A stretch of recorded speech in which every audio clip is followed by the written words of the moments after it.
posiblemente la novela más influyente de principios del siglo XXI, con unas impresionantes cifras que varían según fuentes entre 65 y 80 millones de libros vendidos en 44 idiomas. Amado y odiado. ¿Cuánta realidad contienen sus páginas? Os invito a que me acompañéis. Esto es El Árbol Rojo.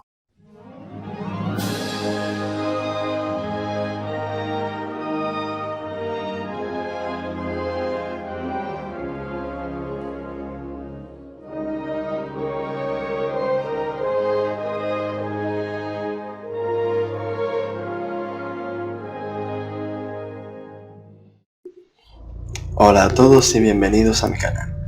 Esta es la inauguración del Árbol Rojo y para la ocasión quería traer algo especial, algo que fuese de lo que más me apasiona, la historia y la historia de las religiones. Y ambas cosas se unen en el libro El Código Da Vinci. Aquí tengo mi ejemplar del libro, tiene ya unos cuantos años, como podéis ver está un poco estropeado. Lo leí, la verdad, hace ya bastante tiempo. Lo he hecho en dos ocasiones. Una primera vez que me atrapó, la historia la verdad es que está muy bien escrita, un lenguaje sencillo, la historia tiene misterio, enigmas, una trama apasionante realmente, que te atrapa y te lo acabas leyendo de un tirón. Está bastante bien escrito en ese sentido. Pero desde el primer momento que lo leí, yo ya tenía cierto conocimiento de la historia de las religiones y me di cuenta que había muchas cosas que no encajaban. Entonces quise hacerle una segunda lectura revisándolo con atención. Cogí un lápiz y fui subrayando todos aquellos errores que yo encontraba. Muchos de ellos, que obviamente dudaba, me documentaba y descubría si era verdad o mentira. Debo admitir que el libro está subrayado prácticamente entero. Tiene muchos errores. Como podéis ver, si os fijáis bien, estas señales amarillas que contiene, estos son señales que puse en aquellos errores que eran realmente graves. Y son muchos, la verdad es que son muchos. El libro es el libro más vendido del siglo XXI y es realmente muy influyente. Es un ataque completo y absoluto al cristianismo. Todas aquellas personas que son contrarios al cristianismo pues encontraron unas sagradas escrituras en las cuales basar su opinión. Y para todos aquellos cristianos que lo leyeron o vieron la película, aunque en el libro hay muchísima más información y es mucho más ofensivo, se sintieron entre ofendidos, y aquellos que no estaban seguros de lo que estaban viendo se sintieron realmente con dudas. Hubo realmente crisis de fe por este libro. Como digo, lo han leído muchos millones de personas y ha sido muy influyente.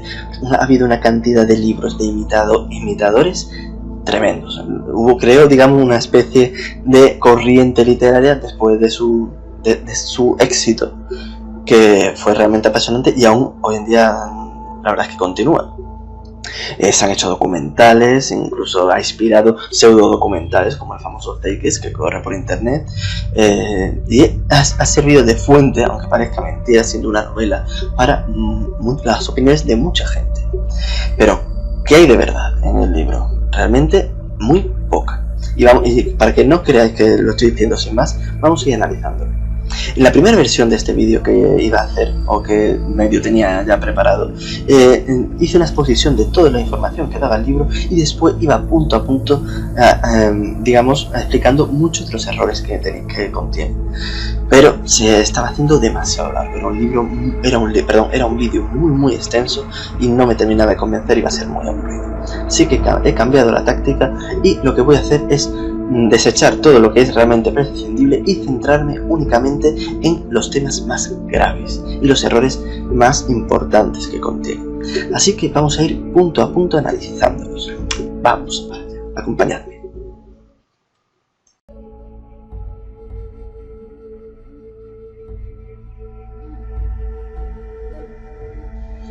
Los templarios y el priorato de Sion. Vamos a analizar este punto. Los templarios es cierto que estuvieron en Jerusalén, es cierto que excavaron bajo el templo.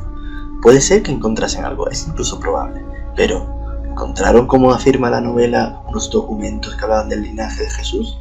No.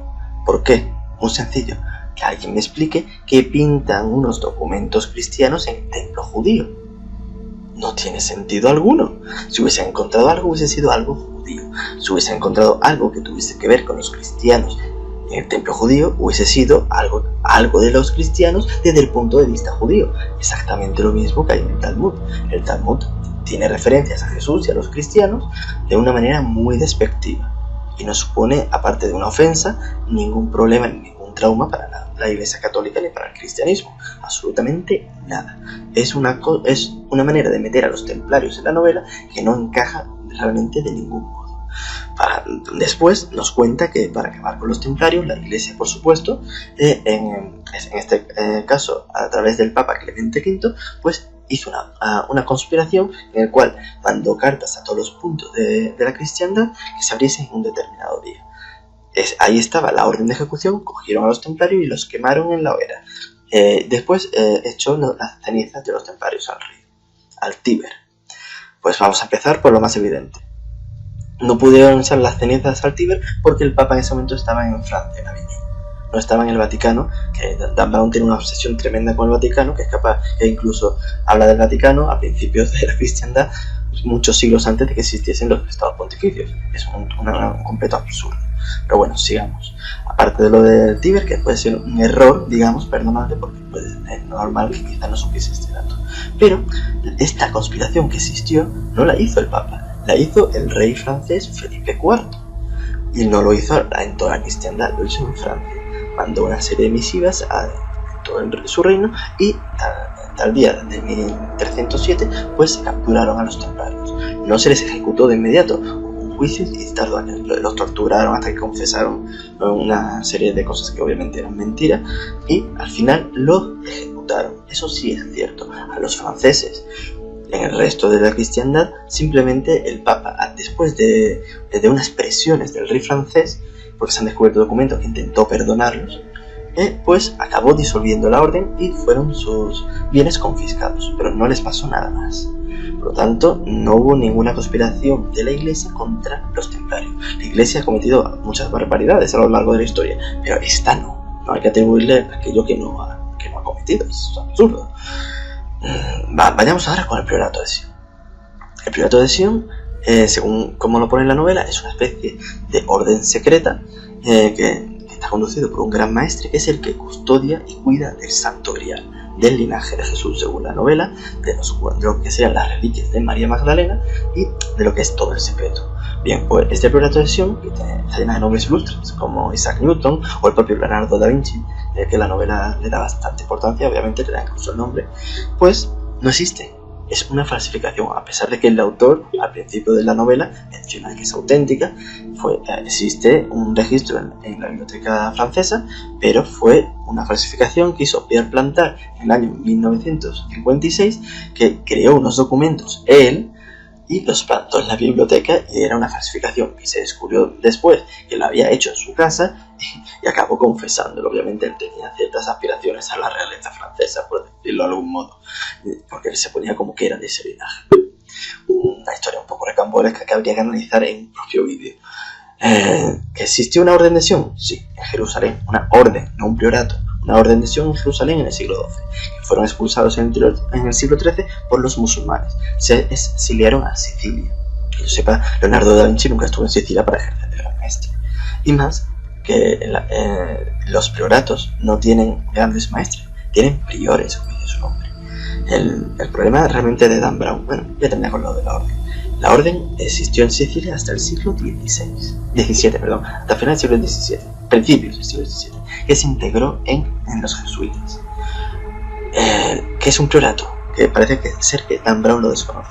Un priorato es un pequeño establecimiento monástico, de pequeño tamaño. Si fuese de gran tamaño, sería una abadía, y el prior, que es el que dirige el priorato, se convertiría en un abad.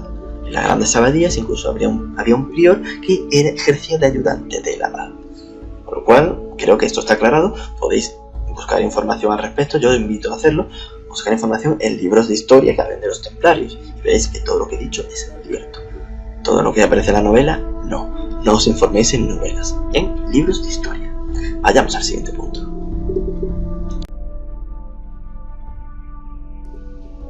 Hablemos ahora de Constantino y el Concilio de Nicea.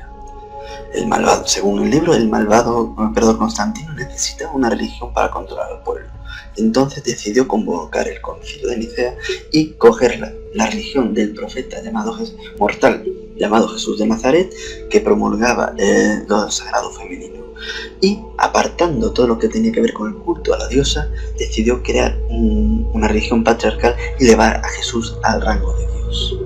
Cogió entre 80 evangelios, los 4 que más le interesaban, y en una ajustada votación todo fue aprobado. Bien, y por supuesto hizo al cristianismo la religión oficial del Estado. Se me olvidaba. Bien, esto es una serie de errores y mentiras realmente bochornosos. Vayamos por el punto a punto. Para empezar, Constantino no hizo el cristianismo la religión oficial del Estado. Eso lo hizo el emperador Teodosio 5 emperadores después. 5. Lo que hizo Constantino fue el edicto de Milán, que legalizó el cristianismo y devolvió a los cristianos sus bienes que habían sido confiscados. Y, digamos, se le dio libertad de culto. La persecución había terminado 2 años antes, con el emperador Galerio, en el año 311. El edicto de Milán fue en el año 313. Y el edicto de Tesalónica, del emperador Teodosio, que fue donde se hizo como la religión oficial del imperio, fue en el año 380. Hay bastante diferencia. Y curiosamente, por una curiosidad, Armenia ya era cristiana antes que el Imperio Romano. Más cosas. El Concilio de Nicea. El Concilio de Nicea no se trató nada de lo que dice el libro. Lo que se trató fue la herejía de Arriano, el arrianismo. Arriano no promulgaba que Jesús fuese un mortal. Lo que promulgaba Arriano es que Jesús era un Dios, pero creado por el Dios Padre, por lo tanto inferior. Y la Iglesia en ese momento decía que Dios, aunque es lo que sigue diciendo, que Jesús y Dios eran un igual, eran un todo. Las fuentes que tenemos varían un poco en lo que es la votación, como fue, en el sentido de que los asistentes varían entre 220 y 300. Existe esa variación, pero lo que queda claro es que solo hubo 2 que votaron a favor de Arriano. O sea, de algo ajustado, absolutamente para nada. El resto, pues todo falso, todo mentira. Constantino no fue el creador de la Biblia. Para empezar, no es que existen entre 80 evangelios distintos, que no existen 80 evangelios. Existen textos cristianos muchísimos, apócrifos, pero no evangelios, que es algo muy distinto. Lo que hizo Constantino fue encargar 50 copias. ¿Sí? 50. El canon actual de los 27 libros del Nuevo Testamento la realizó el obispo Atanasio de Alejandría en el año 367. Se promulgó en el Concilio de Roma en el año 382 bajo el Papa Damaso, en lo que se conoce como la Vulgata de San Jerónimo. Y se oficializó este canon en los concilios de Hipona y Cartago en los años 393 y 397, exactamente 60 años después de la muerte de Constantino. Vamos a ver. ¿Cómo se come esto? Comprobarlo. Es lo que digo, comprobarlo. El cristianismo estaba ya muy asentado en Roma. De hecho, los intentos de los emperadores Flavio Claudio Juliano y Flavio Eugenio de recuperar la religión romana primitiva fracasaron, precisamente por lo extendido que estaba ya el cristianismo. Así de simple. No hay más en esta historia.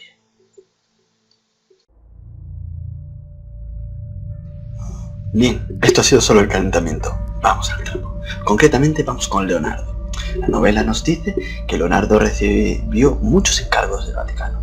Para empezar, esto es falso. Leonardo recibió un encargo del Vaticano. Prácticamente no estuvo en Roma. Sus mecenas fueron diversos, desde Giuliano de Médicis a César Borgia, pero no trabajó especialmente para la Iglesia.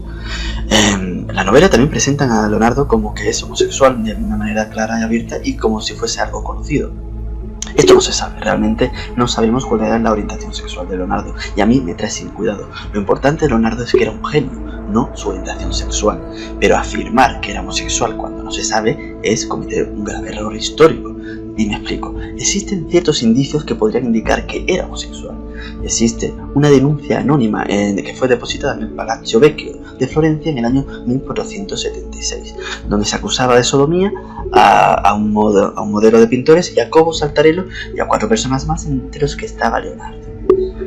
Eso esa acusación fue desestimada por completo, por lo cual no tiene realmente demasiado peso. Está ahí, pero no nos dice nada más.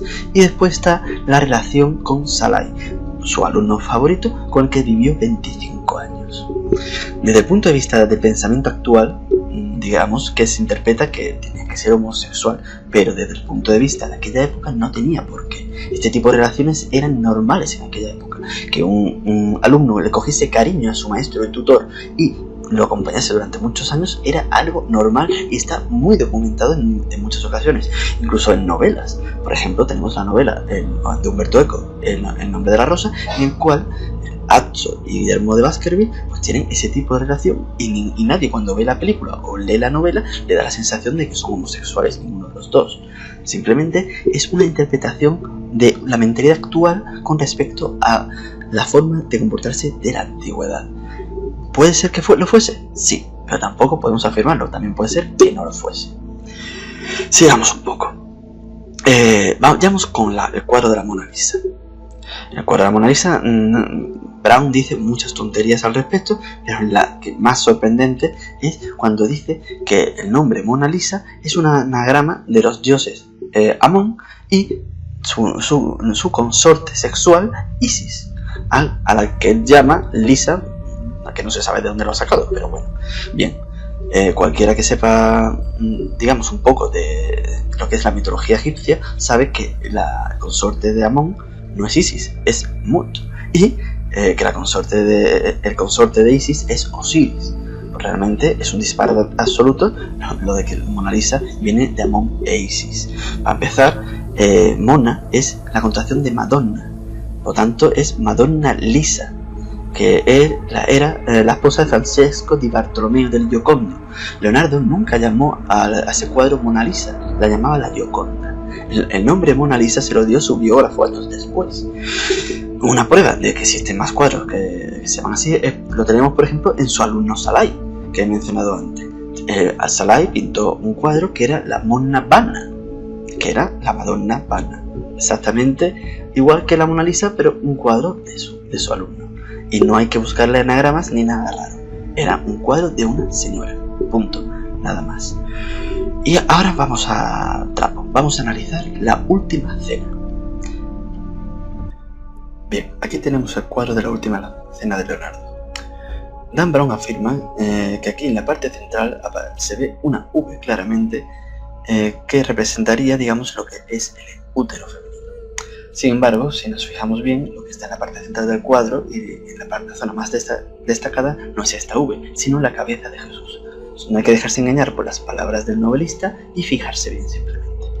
Y lo de la V, es cierto que parece una V, pero es una interpretación lo que él da. También puestos a interpretar, podríamos decir que se hace para resaltar el ventanal que hay al fondo que tiene forma de cruz. Simplemente podría ser eso, pero son interpretaciones. Sigamos con el análisis del cuadro. Afirma de que no hay santo grial en la mesa y nos vuelve a engañar con la palabrería. Sí, el grial en forma de vaso está ahí, simplemente hay que fijarse. ¿Qué ocurre? Que no se le da importancia al grial en este cuadro por la sencilla razón, puede haber varias razones. Una de ellas podría ser que Leonardo pues no creyese en la leyenda del grial, que era eso, una leyenda, y segundo, tal como apuntan los propios apuntes de Leonardo, que esta imagen se refiere al Evangelio de Juan, cuando Jesús anuncia que uno de vosotros me traicionará, y de ahí la reacción de los apóstoles. Más cosas que analizar del cuadro. El famoso cuchillo de la mano voladora, que realmente, pues según se sabe, es la mano de Pedro, por unos bocetos que tenemos de Leonardo. Parece que amenaza al personaje que está a la derecha de Jesús, que Dan Brown asegura que es María Magdalena. Pues bien, tenemos una interpretación bastante acertada de Javier Sierra, que es más real que la que nos aporta Brown, que es la lucha ideológica en la que se posicionaban en aquella época. Existían dos escuelas, digamos, de pensamiento. Por un lado estaba la iglesia de Juan, que era una escuela más espiritual y más libre, y por otro lado la iglesia más material y mundana, que sería la iglesia de Pedro. Por lo tanto, esta representación podría bien significar eso, más que este personaje fuese María Magdalena, como apunta Dan Brown, y que Pedro quisiese matarla. veamos exactamente, analicemos a fondo el tema de si es o no María Magdalena. Realmente tiene un aspecto femenino, podemos verlo claramente, pero es que el pintar a los jóvenes con aspecto femenino era algo habitual en aquella época. De hecho, podemos ver otros cuadros en los que se ven gente joven con aspecto bastante afeminado. Era habitual pintar a Juan siempre como hacia atrás o medio dormido o echado en el regazo de Jesús y con aspecto muy infantil, como podéis ver en los ejemplos que os estoy poniendo. Un detalle del propio Jesús, podemos ver que su aspecto es también algo femenino, pero es parte del estilo de la época y del propio estilo de Leonardo. Realmente la figura de Juan Zebedeo, que es la que aparece realmente a su derecha, no María Magdalena, es su modelo predilecto y alumno predilecto Salai, como podemos ver aquí, que en esta época tenía entre 15 y 17 años. Podemos verlo en otros cuadros, como el de Paco o el de Juan el Bautista, que Salai tiene este aspecto, o al menos Leonardo lo pinta con este aspecto un poco femenino. Pero nada más, es algo normal. Y la mayor prueba de que no es María Magdalena es muy simple. Solo hay que contar el número de apóstoles que hay en la mesa. Contamos que hay 1, 2, 3, 4, 5, 6, 7, 8, 9, 10, 11 y 12. En el caso de que fuese María Magdalena, ¿dónde está Juan? ¿Acaso Leonardo ha borrado a uno de los apóstoles más importantes y al más evangelista para poner a María Magdalena y no pone a Juan también? No, es ridículo. Es Juan Zebedeo, así de claro. Otra de las cosas que afirma Dan Brown es que Leonardo se pinta en el cuadro y lo hace de espaldas a Jesús, lo cual indica que estaba en contra de la iglesia.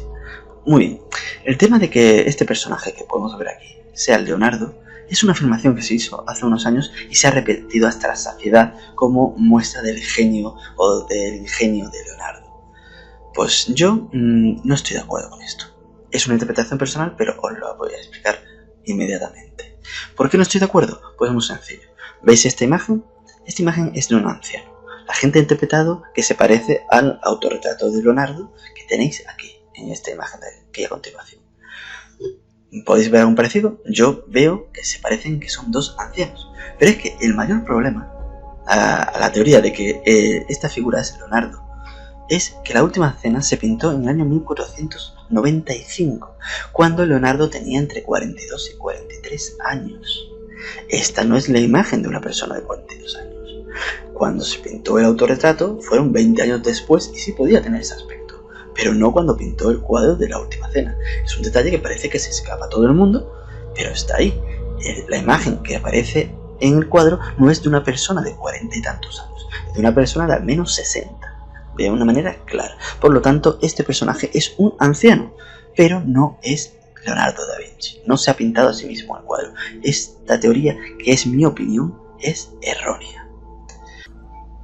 Y para finalizar vamos a ver el tema de los colores invertidos de los personajes centrales del cuadro. Según nos dice la novela, Jesús y María Magdalena aparecen con los colores invertidos porque representan que son una pareja. Bien, para empezar, los colores no podemos afirmar que sean los mismos invertidos por el estado tan lamentable en el que se encuentra el fresco, pero podemos ver una copia del propio Salai que se encuentra en la colección real inglesa en Inglaterra, por supuesto. Aquí la tenemos. Este cuadro es una copia del cuadro original y prácticamente contemporánea, y podemos ver que los colores no son los mismos, son parecidos pero tienen tonalidades muy diferentes, por lo cual esa interpretación de Dan Brown también es errónea. Y aquí vamos a terminar con el análisis del cuadro y continuamos con Leonardo da Vinci. De todo lo dicho hasta ahora, no he llegado a los mayores errores que comete Dan Brown con Leonardo. Para empezar, lo pinta como si fuese una especie de ateo anticristiano y al mismo tiempo adorador de lo sagrado femenino. Y además afirma que esto está perfectamente documentado. Bien, lo que está perfectamente documentado es que Leonardo da Vinci era cristiano, creía en Dios, en el Dios creador. Quizá tenía ciertas dudas con respecto al Dios personal, a lo que es la personalidad de Dios, pero siempre tuvo muy claro que era un deísta y que era cristiano. Tenía problemas con la iglesia y con estamentos eclesiásticos de manera puntual, pero nunca dejó de serlo.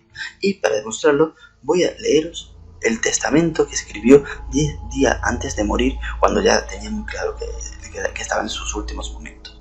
Esto ocurrió a finales de abril del año 1519, en el castillo de Clogs, en Francia. Cuando ya vio que estaba desahuciado, pues mandó hacer un testamento que os leo a continuación. Vamos a ver. Messer Leonardo da Vinci, pintor del rey residente en la actualidad de Clogs, considerando la certeza de la muerte y la incertidumbre de la hora, ha conocido ante nosotros su testamento y manda de su última voluntad tal como sigue. Primeramente recomienda su alma a nuestro soberano, dueño y señor Dios, y a la gloriosa Virgen María, a Monseñor San Miguel y a todos los bienaventurados ángeles, santos y santas del paraíso. El dicho testador quiere ser enterrado en la iglesia de San Florencio de Amboise, y su cuerpo sea llevado allí por los capellanes de la misma. Que su cuerpo sea acompañado hasta dicha iglesia de San Florencio por el colegio de dicha iglesia y también por el rector y el pintor, o por los vicarios y capellanes de la iglesia de San Dionisio de Amboise, así también como por los hermanos menores frailes franciscanos de dicho lugar. Y que antes que su cuerpo sea llevado a dicha iglesia, el testador quiere que sean celebradas en dicha iglesia de San Florentino 3 grandes misas con diácono y subdiácono, y se dirán todavía 30 misas gregorianas. En la iglesia de San Dionisio que será celebrado el mismo servicio, y también en la iglesia de los hermanos religiosos menores. ¿Esto es el testamento de alguien que está en contra del cristianismo? Yo diría que no. Es más, ¿qué tenía que perder si ya se sabía que estaba desahuciado? Si algo de lo que dice Dan Brown fuese cierto, en su testamento hubiese quedado reflejado. Ya no le tenía nada que perder, no le podían hacer nada. Y hablando de hacer nada, también afirma que todo lo que era su magisterio científico tenía que tener mucho cuidado de que la iglesia no supiese de ella. Y eso no es cierto. La imagen que tenemos de la iglesia en contra de lo que es el raciocinio, lo que es la razón y la ciencia, todo viene después de Galileo Galilei. Y eso fue más de un siglo después de Leonardo. Durante la propia vida del propio Galileo, estuvo apoyado por la iglesia, y fue una disputa papal la que llevó a que se formase esta postura que ya la iglesia la continuó después de la muerte de Galileo Galilei. Pero antes de eso, la iglesia era una mecenas de la ciencia, apoyaba el conocimiento con la creación de universidades y el apoyo directo a investigadores y científicos de la época, como tenemos el ejemplo, por ejemplo, de Copérnico, sin ir más lejos, por lo cual es mentira también esa afirmación. Y vamos a continuar. Sigamos tomándonos un pequeño descanso. Vamos a hablar de cosas un poquito más banales. Por ejemplo, la afirmación de que los discos solares egipcios se convirtieron en los halos de los santos católicos. Bien, esto no es así. Las divinidades siempre se las ha representado de esta manera. No es una cosa propia del cristianismo ni de los egipcios. Simplemente es una manera de darle ese aura de grandeza a las divinidades, tanto pictóricamente como incluso en las esculturas. Siempre se intenta poner algún añadido para poder, digamos, representar esto. No siempre, pero vamos, es habitual. Los pictogramas de Isis amamantando a Horus, según Dan Brown, se convirtieron en el modelo que copiaron los artistas cristianos para usar a María amamantando a Jesús. Bien, la imagen de una mujer dando de mamar a su hijo es habitual a lo largo de la historia de la humanidad, desde los más antiguos hasta la actualidad. A lo largo de toda la historia se han visto este tipo de representaciones y no son copias unas de otras. Aquí tenemos, por ejemplo, la típica imitadora de Isis, como podéis ver. Yo espero que los sacerdotes egipcios no vayan a querellarse contra ella por vulnerar derechos de autor. Está claro. Veamos. La mitra, el altar, la dosología, la comunión, todo esto, según Dan Brown, fue arrebatado de las religiones mistéricas y copiado por el cristianismo. Mitra, del dios Mitras, en teoría. Pues no. La mitra, lo que eran los obispos cristianos, lo empezaron a usar en el siglo X, muchos siglos después de cuando dejó de culto al dios Mitra. Y viene, la palabra mitra que usan en este atuendo, viene del latín mitra, que significa cinta, como prenda de vestir. Y tiene su origen pues, en lo que es la vestimenta de los sacerdotes judíos del Sanedrín en la antigüedad. No hay que buscarle más vueltas al gato. Era el altar. El altar lo usaban los judíos, era una de las piezas fundamentales de su religión, donde se hacían los sacrificios. O sea, el cristianismo viene del judaísmo, que por lo tanto es lógico que use el altar. La doxología es una palabra que significa palabra de adoración, viene del griego. Es una auténtica insensatez lo que he mencionado, ¿no? La comunión, el acto de que el Dios se convierte en carne y es, digamos, devorado por sus seguidores. Esta figuración solo proviene del cristianismo, no hay ninguna religión que lo mencione. O sea, tampoco, también es una afirmación gratuita de Dan Brown. Sigamos, más cosas. Nos afirma que al dios hindú Krishna, cuando nació, le ofrecieron también oro, incienso y mirra. Pues bien, esto es falso. Esto viene de un libro que se llama Los 16 Salvadores del Mundo Crucificado, escrito por Kelsey Graves en 1875. Y este libro ha sido usado de fuente para otras muchas barbaridades. Pero bueno, a lo que vamos. No existe ninguna sola fuente hindú, ninguna, en Purana, nada, donde a Krishna se le ofrezca estos regalos. Los cristianos dicen que le dan un significado al oro como si fuese el valor material, porque es un rey, el incienso porque es un dios, y la mirra porque es, digamos, un hombre, un mortal. Bien, lo que no saben los cristianos es que esto sí viene de otra religión, concretamente era digamos, la ofrenda que le hacían los sacerdotes caldeos a su dios supremo. Lo curioso es que los magos que fueron a adorar a Jesús eran sacerdotes caldeos, de ahí la palabra mago, que es lo que significaba sacerdote en ese idioma de esa zona. Por lo cual, realmente, esto le da verosimilitud al texto, y no lo contrario. Sigamos. Menciona que distintos dioses como Mitra, Osiris, Adonis, Dionisios, nacieron el día 25 de diciembre, esto lo mencionan en muchos sitios, y fueron llamados luz del mundo, hijo de Dios, vale, que fue enterrado en una roca y resucitado 3 días después. Bien, todo esto es mentira, viene del mismo libro mencionado anteriormente. Ninguno de estos dioses nació el 25 de diciembre. De hecho, Jesús tampoco nació el 25 de diciembre, es la fecha en la que se celebra. Ya dedicaré algún día un programa para analizar esto con más detalle. Adonis ni siquiera murió en su mitología. Dionisio muere devorado por los titanes y queda su corazón, que es resucitado por Zeus. Osiris muere descuartizado por Set y es su mujer Isis la que reúne esos pedazos y lo resucita. O sea, nada que ver con Jesús de Nazaret, absolutamente nada. Pero aquí están estas afirmaciones de Dan Brown. Y ahora vamos a continuar con algo un poco más serio. Vamos con uno de los puntos centrales de la novela, lo sagrado femenino. Afirma que esta, digamos, religión pues ha existido desde siempre. Pues bien, no, esto no es cierto. Esta religión o digamos, hipótesis religiosa fue creada en el siglo XIX por Margaret Alice Murray. No existió antes. Es una hipótesis, digamos, religiosa creada en el siglo XIX y realmente popularizada en el siglo XX por Gerald Gardner, que de hecho se creó una religión, la Wicca, a través de esto. Por lo tanto, todo esto que dice Dan Brown es un invento suyo y de otros autores, sobre todo de la nueva era. Afirman cosas, por ejemplo, como que el planeta Venus se mueve dibujando un pentagrama llamado el pentagrama de Ishtar. Bien, para empezar, Venus sí hace un movimiento parecido, pero no es tan perfecto como se representa, y la estrella de Ishtar no es así. La estrella de Ishtar tiene 8 picos, no es un pentagrama.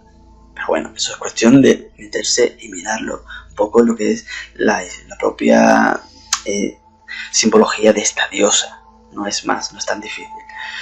Más cosas. Menciona que gracias a estos movimientos, pues los griegos calcularon una frecuencia de 4 años, de 8 dividido entre 2, por el cual, en honor a la diosa Venus, Afrodita para los griegos, pues se celebraban las Olimpiadas en su honor. Pues bien, no. Las Olimpiadas que se celebraban en Atenas eran en honor a Zeus, igual que los Juegos de Nemea. Los griegos también hacían otros juegos que no tenían nada que ver ni con los ciclos de Venus ni nada parecido. Los Juegos Píticos eran en honor a Apolo, los Juegos del Istmo de Corinto eran en honor a Poseidón. O sea, es otra de las licencias históricas que se toma Dan Brown en este asunto. Pero cuando ya empezamos a pisar realmente fuerte, cuando Dan Brown coge fuerza, es cuando asegura que los judíos adoraban una deidad femenina. A empezar, dice que el nombre de Yahvé, con las letras en hebreo, el IHWH, pues proviene de Jehová, que sería una unión física andrógina entre lo masculino, Cha, y el nombre hebreo de Eva, Abba.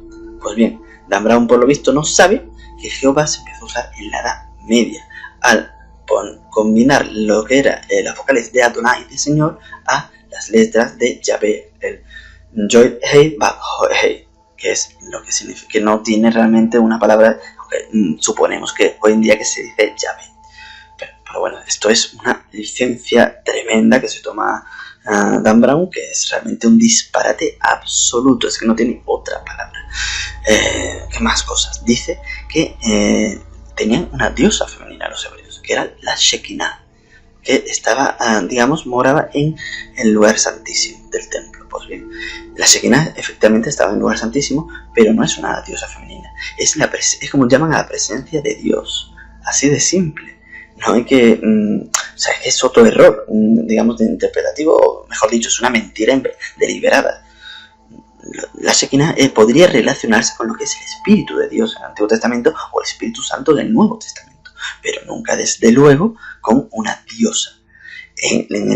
Para los hebreos y para los cristianos, Dios no es varón, aunque a veces se le llame Señor o Padre. Realmente tiene una dualidad sexual en su propia naturaleza. En el Génesis, cuando crea al hombre, dice, y Dios creó al hombre a su imagen y semejanza. Varón y hembra los creó. Está implícito las dos sexualidades dentro de él. Por lo tanto, no queramos hacer a Dios, o mejor dicho, al Dios hebreo a imagen del hombre, ¿sí? A la imagen de cómo nos gustaría o cómo son otras deidades de otras religiones. Sigamos adelante.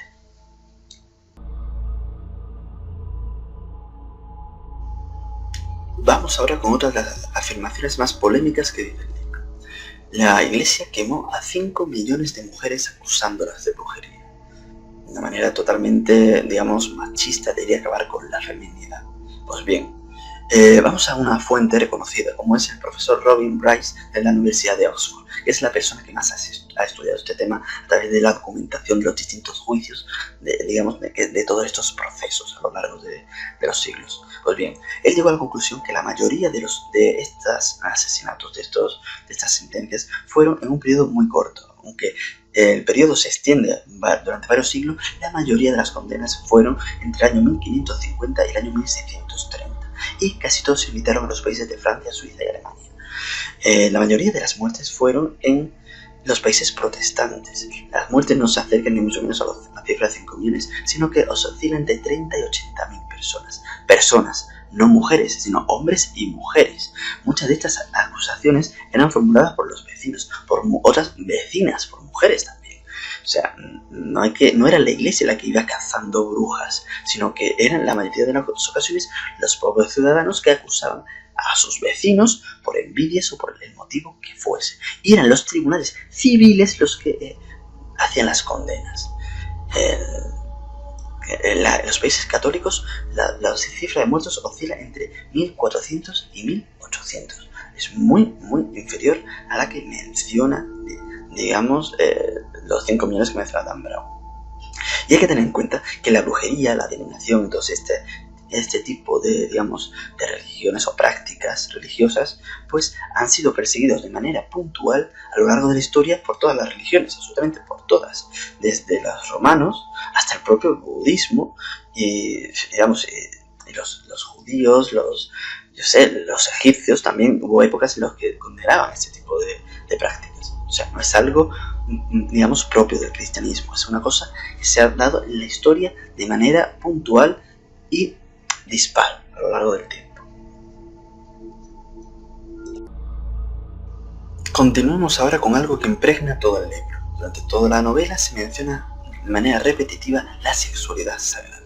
Por ejemplo, tenemos mencionado el rito de Hieros Gamos, que aparece en la novela. Pues bien, este rito está basado en algo que es real, es un concepto teológico real bastante antiguo que se daba en las antiguas religiones mistéricas, que eran, una especie de ritual sexual que se ejercía en algunas ocasiones.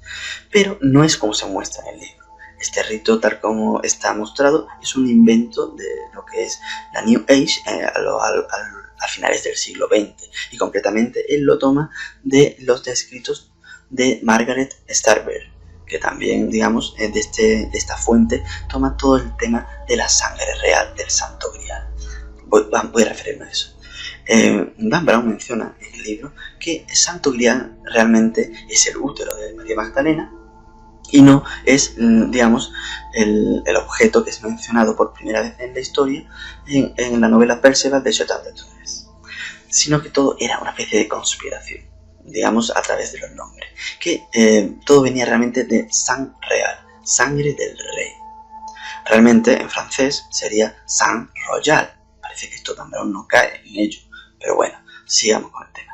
Él hace una especie de juego de palabras con que todo había venido del latín sanguis regalis y que había evolucionado la palabra hasta Santo Grial. Bien, las palabras no evolucionan de ese modo. Realmente Santo Grial viene de Sanctus Gradalis, que es un recipiente. Gradalis. De ahí viene Santo Grial, San Greal, que es lo que viene mencionado en el libro de Perceval. Por lo tanto, nada que ver. Más cosas. El sexo sagrado en el cristianismo. Según Dan Brown, el cristianismo primitivo tenía, digamos, esta unión a través de Jesús, que era el componente sagrado masculino, y María Magdalena, su mujer, que era el componente sagrado femenino. Pues bien, y que después la Iglesia Católica reprimió todo esto y prohibió, digamos, todo lo que era la sexualidad, quitándole, digamos, su halo sagrado. Pues esto no es así. El cristianismo condena el sexo y lo considera un pecado fuera del matrimonio, pero no dentro. De hecho, el matrimonio es uno de los 7 sacramentos de la Iglesia Católica. Y el matrimonio no es firme hasta que no se consuma, o sea, hasta que no se realiza el acto sexual. Para el catolicismo, el sexo realmente tiene mucha importancia, para mí demasiada. De ahí todo el tema de la importancia de la virginidad en la religión. La cuestión es que Dan Brown vuelve a mentir. Dice que la Iglesia ha ocultado a María Magdalena y todo lo que tiene que ver con la feminidad sagrada, y la ha reprimido y escondido. Por lo visto, Dan Brown no conoce un personaje que creo que se llama la Virgen María. Es un personaje oculto. La Iglesia Católica, por lo visto, tiene este personaje oculto y no lo menciona jamás. Como podemos ver, otro disparate. Intenta ir como de feminista y acusando a la Iglesia machista, que puede tener sus cosas machistas, pero lo hace mintiendo y equivocándose. Ha obviado al personaje más importante tras Jesús en la Iglesia Católica. Un personaje que sí es cierto, aunque esto no lo menciona el libro, pero lo voy a mencionar yo, que no tenía mucha importancia en los antiguos evangelios. Realmente su importancia es mínima. Una vez que ya Jesús ha nacido, realmente el personaje de María ya aparece muy pocas veces, salvo ya al final, a la hora de la muerte. Y María no tenía realmente una importancia grande en el principio de la Iglesia. La tuvo después, que sí, digamos, se ensalzó su figura y se llegó a adorar. María es adorada, no como Dios, pero sí como Madre de Dios, y tiene el marianismo realmente tiene mucho fervor en el catolicismo. Es realmente una figura muy, muy importante. Pero esto no es mencionado curiosamente en el libro. Esto que sí es real, no la creación, digamos que los cristianos ensalzaron a Jesús como Dios, que esto lo consideraban desde el inicio. Sin embargo, esto que es real, que es, digamos, la adoración a la Virgen, no lo menciona. Una cosa incomprensible. Pero bueno, ya por lo que habéis visto hasta ahora, tampoco debería extrañaros. Así que vamos a seguir ahora y vamos a hablar de otro tema muy importante, quizá el central: María Magdalena.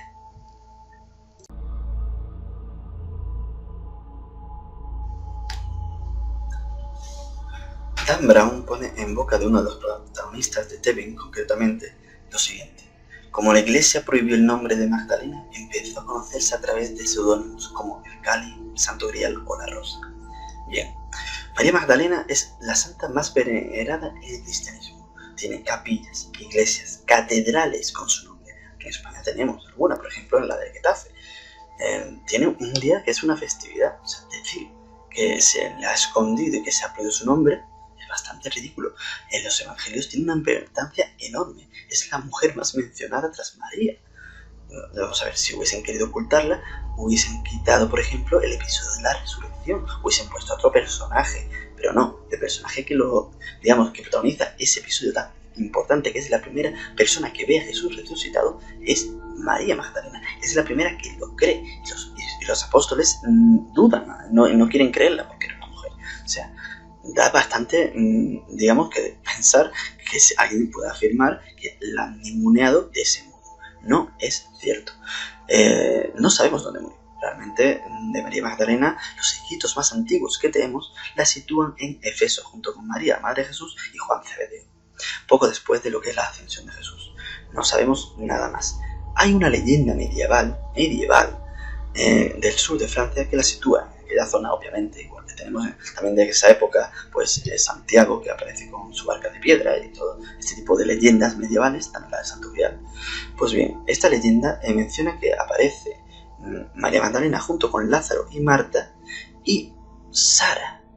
Ojo, en el libro menciona esta leyenda que aparece en lo que es la costa francesa con su hija Sara. La cuestión es que la leyenda, Sara no es su hija, es una sirvienta egipcia de piel oscura, no tiene nada que ver con su hija. Esto es una invención de distintos personajes, no solo de Dan Brown, a lo largo de estos últimos años atrás. Jesús no estuvo casado, no. En ningún evangelio, en ninguno, se menciona que estuviese casado. Hay quien afirma que tampoco se menciona que no estuvo casado. Bueno, eso es absurdo, ¿no? esa lógica. Eso es como decir que Jesús cortaba cabezas, porque en ningún lugar de los evangelios se menciona que no cortase cabezas. Vamos a ver, esa lógica no se puede usar. Hay una carta, en la carta de los Corintios, Pablo que se va a casar, y se refiere que igual que estaban Pedro o Santiago, el hermano de Jesús, y otros personajes. Si Jesús hubiese estado casado, Pablo hubiese dicho igual que Jesús. Así de simple, que hubiese sido su primer ejemplo. Además, que no hay ningún motivo por el cual habría que ocultar que Jesús estaba casado.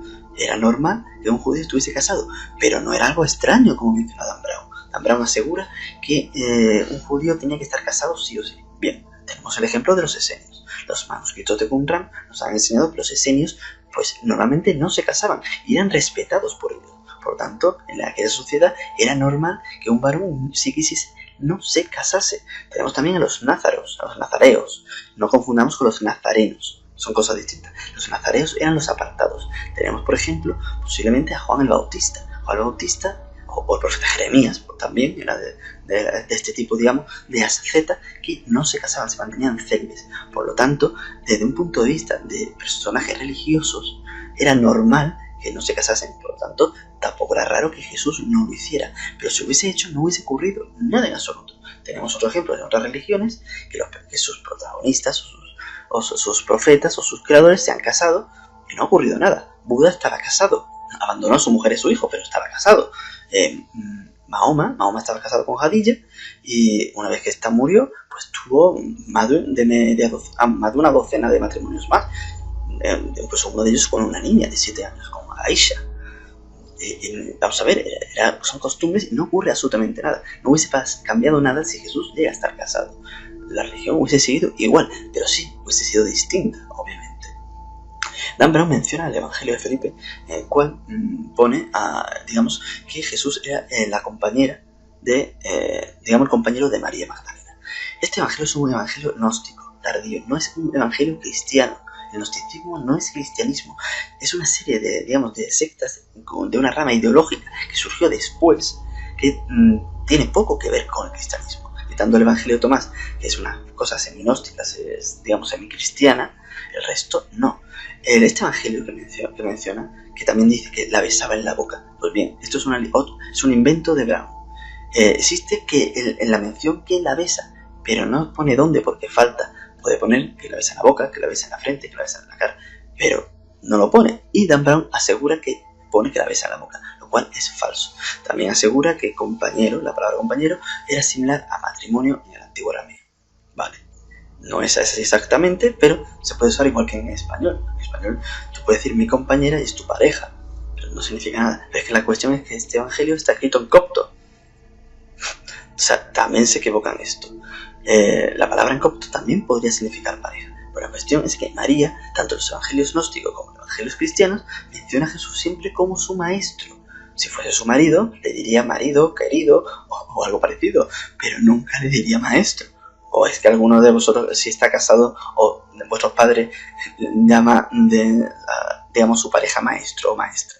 No, eso no ocurre. O sea, Jesús no estaba casado, no tenemos nada que lo indique, absolutamente nada.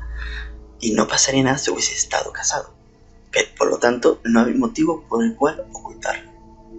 Se dice que también que se acusó a María Magdalena, se inventó de que era prostituta para desprestigiarla. Bien, esto no es exactamente así. Me explico. Es cierto que a María Magdalena, sobre todo a partir de un papa, de Gregorio, pues se la relaciona como si fuese prostituta. Pero no es un invento aleatorio. Viene porque el episodio principal de María Magdalena viene después del episodio de la mujer que era prostituta. A María Magdalena se le pone que Jesús le había quitado 7 demonios, que por lo tanto es una especie de pecadora grave, pero no indica que sea realmente una prostituta. Pero al venir un capítulo justo detrás del otro, hay quienes, no solo este papa, sino que ya venía de antes, quienes han relacionado con que es el mismo personaje.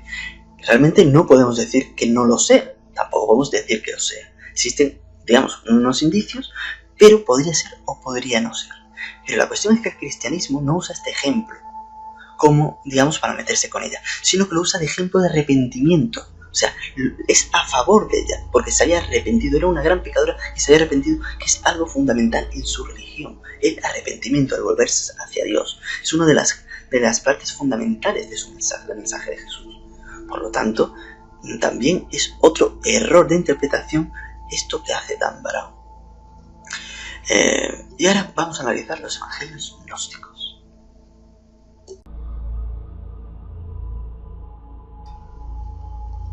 Y ya para terminar, que se está alargando mucho el vídeo finalmente, aunque antes iba a ser mucho más largo, he tenido que acortar bastante material, pues vamos a hablar de los evangelios gnósticos. Los evangelios gnósticos en la novela son mencionados como los más antiguos textos cristianos y que mencionaban a un Jesús humano y claramente con una ideología feminista. Pues bien, esto es un completo disparate, es lo contrario, realmente.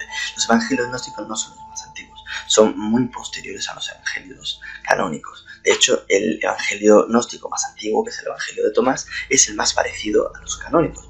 Es una serie de dichos de los cuales muchos vienen en los evangelios canónicos. Los evangelios gnósticos, el gnosticismo, consideraba que la materia era malvada, era el mal absoluto.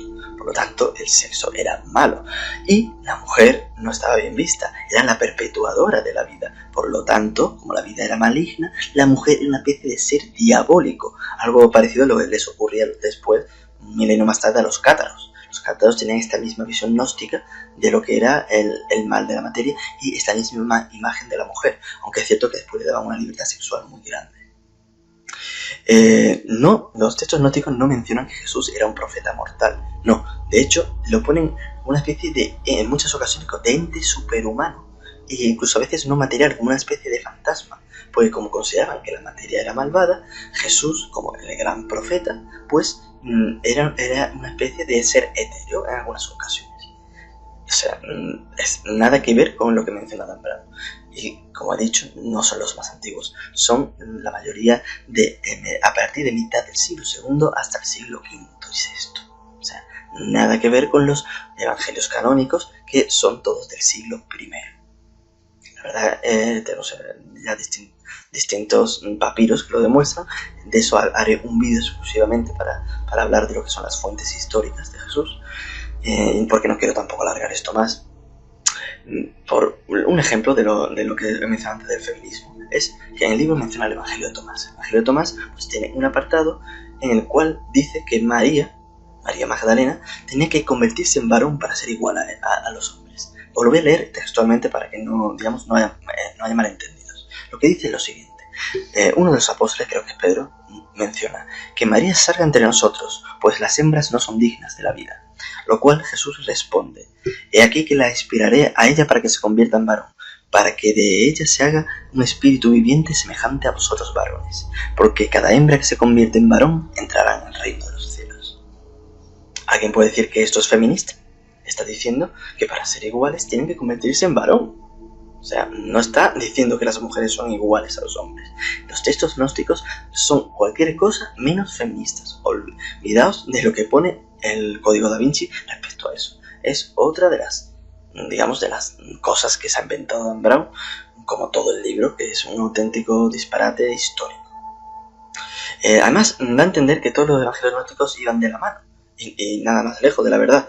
Los evangelios gnósticos tenían como distintas escuelas, estaba la valentiniana, había otras, y cada una tenía sus propias ideas completamente distintas dentro de lo que es la ideología gnóstica. Tenemos, por ejemplo, el Evangelio de la Infancia, que aparece una especie de Jesús niño diabólico con superpoderes que aterroriza a todos sus amigos y maltrata animales, una cosa realmente espeluznante y al mismo tiempo un poco hasta cómica, visto de hoy en día.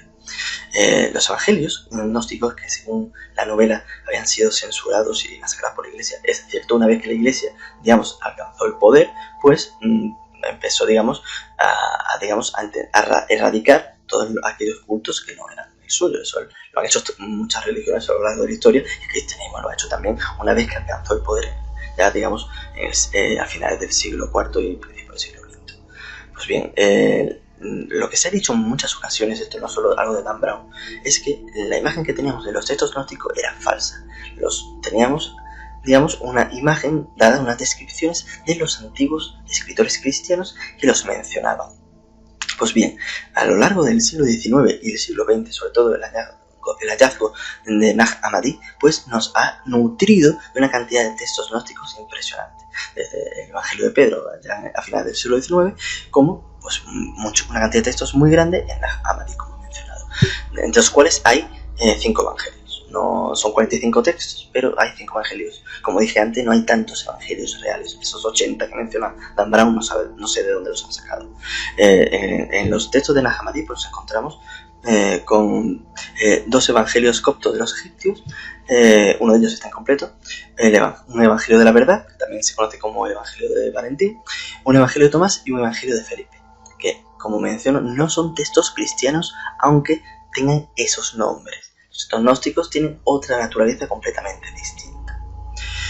Y yo creo que ya vamos a ir terminando, ya poco más que añadir. Yo ya creo que podría mencionar muchísimas más cosas, muchísimos más detalles, como por ejemplo que la capilla Roslin, que fue construida en el año 1440, Dan Brown se la atribuye a los templarios, que habían desaparecido, como mencioné antes, en el año 1312. O sea, en 1314 finalmente las últimas órdenes, digamos, que fueron, digamos, disueltas. Más errores, pues por ejemplo, que de otra naturaleza, pues menciona que la pirámide del Louvre pues tiene exactamente 666 paneles, cuando la propia página, digamos, del Louvre menciona que tiene 673. Otro error geográfico impresionante es que al principio de la novela el monje Silas, que por cierto el Opus Dei no tiene monjes, o sea, todo lo que aparece del Opus Dei en la novela es todo un disparate, no lo he mencionado, pero ya lo digo, a pesar no tiene monjes, ¿sí? Es el primer ejemplo. Pues bien, este monje había sido encarcelado en Francia y lo llevan a Andorra, como si Andorra fuese una provincia de Francia. Se escapa de Andorra y huye en tren. ¡Ojo! Un tren en Andorra. ¿Dónde se ha visto un tren en Andorra? Quizás, yo sé, en los mundos de fantasía de Dan Brown hay un tren que llega a Andorra y que tarda entre 1 y 3 días en llegar al País Vasco. Y andando. El tren, yo creo que si se lo hubiesen bajado los tripulantes y lo hubiesen empujado, hubiese ido más rápido. Pero bueno, ese tren fantasioso, por lo visto, sería muy lento. Más cosas. Menciona lo que es la sucesión de Fibonacci. Pues esa sucesión no la inventó Fibonacci, como menciona Dan Brown, sino que Fibonacci la menciona en sus escritos junto con sus características, pero realmente ya los árabes la manejaban, y incluso posiblemente los hindúes. El número Phi, el famoso número Phi, que lo puso tan de moda este libro, que lo menciona muchas veces junto con el nombre La Divina Proporción, que los antiguos, digamos, lo nombraban así. Bien, esto es mentira. Estos nombres son denominaciones del siglo XX. Lo que es matemáticamente, esto siempre ha sido el segmento áureo, se ha conocido de este modo. Y el número 1,618, etcétera, etcétera, etcétera, pues no puede ser mencionado en la época de Da Vinci porque esos números no se usaban en aquella época, ni existía el sistema de puntuación de lo que la coma o el punto. Eso se inventó en el siglo XVII. O sea, esos son errores históricos que tiene el libro y tiene a patadas. O sea, es que cuando vas leyendo el libro pon en duda todo lo que leas de ese estilo, absolutamente todo. Tiene algún acierto, ojo, no todo es falso ni todos son errores, pero la cantidad de errores es inmensa, inconmensurable. O sea, yo no he leído un libro ni he analizado un libro que tenga tal cantidad de errores. Pero es que incluso el propio argumento está mal. El libro menciona al principio que se puede leer de un tirón, que te atrapa, sí, pero un análisis crítico del argumento es completamente absurdo. Para empezar, defiende que Jesús era solo un profeta humano. Acordaos, la novela dice eso durante todo el libro. Bien, pero también dice que Jesús era la representación de lo sagrado masculino y María Magdalena de lo sagrado femenino. Vamos a ver, si era un profeta humano, ¿qué tiene que ver lo sagrado masculino y femenino aquí? Eso ya es una incongruencia. Si todo el tema del santo grial, de la sangre real, si Jesús era solo un profeta humano, no era el Mesías, no era rey. Por lo tanto, todo lo del santo grial, lo de María Magdalena, lo de la sangre, todo lo de las generaciones, absolutamente todo es falso, no tiene ni pies ni cabeza. Aparte, que si Jesús hubiese tenido hijos, imaginaos en todas las generaciones, desde entonces hasta hoy, y que haya solo un descendiente, habría decenas de miles. Igual que habrá decenas de miles de nosotros que a lo mejor estamos emparentados con Jesús, pero no como hijos, sino como sobrinos, de sus sobrinos, porque Jesús tenía hermanos, y sus hermanos tendrían hijos. Algunos de ellos son mencionados por algunos de los padres de la Iglesia. Pues bien, este linaje, digamos, no de Jesús, sino de José y de María, sí se ha perpetuado a lo largo de la historia. Eso sí es un dato histórico. Curiosamente, los merovingios, que eran lo que menciona en la novela, se hicieron unas pruebas de ADN y resulta que no tienen nada que ver con lo que son los semíticos. Vienen del norte de Europa. O sea, otro disparate, que eso sí es cierto, los propios merovingios decían, digamos, para justificarse, incluso alguno mencionaba que venía de la Atlántida. O sea, es una anécdota. Y bien, ya termino. Esto se ha alargado bastante, era mi primer vídeo. Quería que fuese algo especial. Los demás vídeos no van a ser tan largos, salvo que trate un tema en profundidad. Y espero que os haya gustado. Y si ha sido así, pues darle un like, como se suele decir, compartirlo. Aquellos que no se hayan suscrito, suscribirse. Y vendré próximamente con vídeos mucho más cortos que este, os lo prometo. Y tratando diversos temas. Una cantidad de temas muy distintos, no solo de historia y de religión, sino de una cantidad de ciencia, de historia, de cultura, de salud, de medicina, de noticias, de política voy a hablar también. No voy a realmente reprimirme nada, obviamente teniendo en cuenta los límites que me pone YouTube. Y poco más, ya me despido de todos vosotros y os cito para una próxima ocasión. Hasta luego.